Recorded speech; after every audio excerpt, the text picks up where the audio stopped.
Well, welcome back to the Fox Local Book Club. If you ever had life throw you a curveball, our next guest knows exactly how you feel. At 30, Jen Ruiz walked away from her career as a lawyer to become a full-time travel writer, chronicling that leap of faith in her hit book, 12 Trips in 12 Months. But just before her 35th birthday, life threw another wrench, as it often does, right? An unexpected breakup left her single and restarting her life all over again. But instead of backing down, I mean, look at all these cool pictures.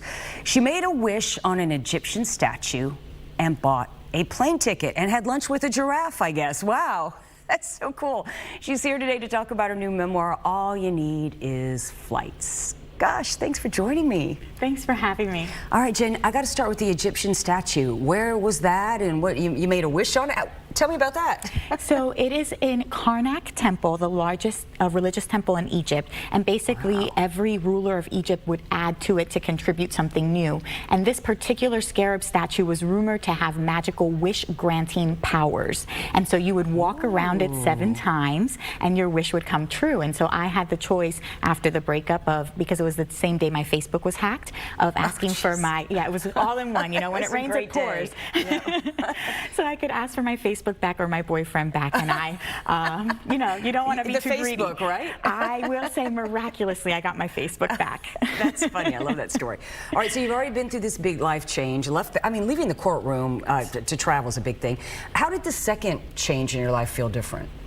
So I think that as we get older, it becomes harder to make big changes. And this is something that a lot of people can relate to when it comes to making a move, starting over, dating again. Yeah. Yes. And so all of these things can make us question, you know, why haven't we got this figured out yet? And, you know, what more changes do we need to do before we finally get to a place where we can, you know, feel comfortable? And so I think that it just feels heavier the older you get, but I don't think it ever stops. I think we're constantly reinventing ourselves and constantly having these changes. So it becomes a matter of learning how to deal with them and make them a beautiful part of life instead of something that you dread. So your books are a journey in a journey, right? Yes. And they're a whirlwind of fun. I mean, you're eating pizza cooked on an active volcano in Guatemala, walking among the giant trees in Yosemite. Is there one specific destination that really sticks with you, and why?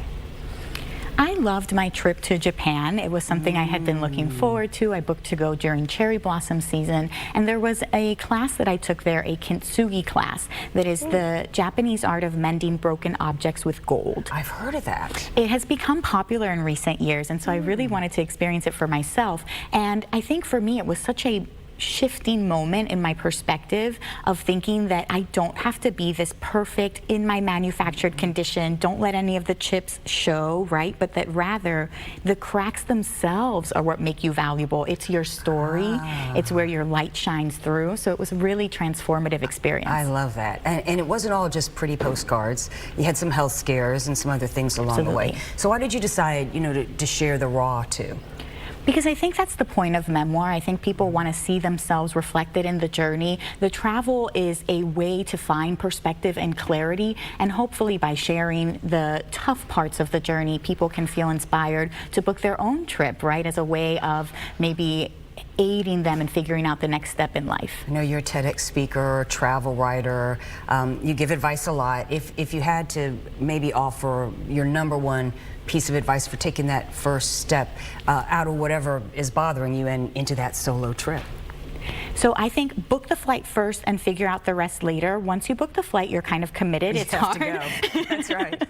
It's hard to get a change. Especially to Japan, you're going. Exactly. And it gives you time to figure out what it is you really want to do there. But hopefully you know that the anxiety, even for myself, you know, I still get nervous going to new places. I still get nervous doing things alone. So it's not a matter of waiting to be perfectly ready and feel at ease, but rather feeling that and booking it anyways. Well, I'm fascinated just staring at your pictures, Jen. So great to have you back. Thank you for sharing so much. Thank you, Linda.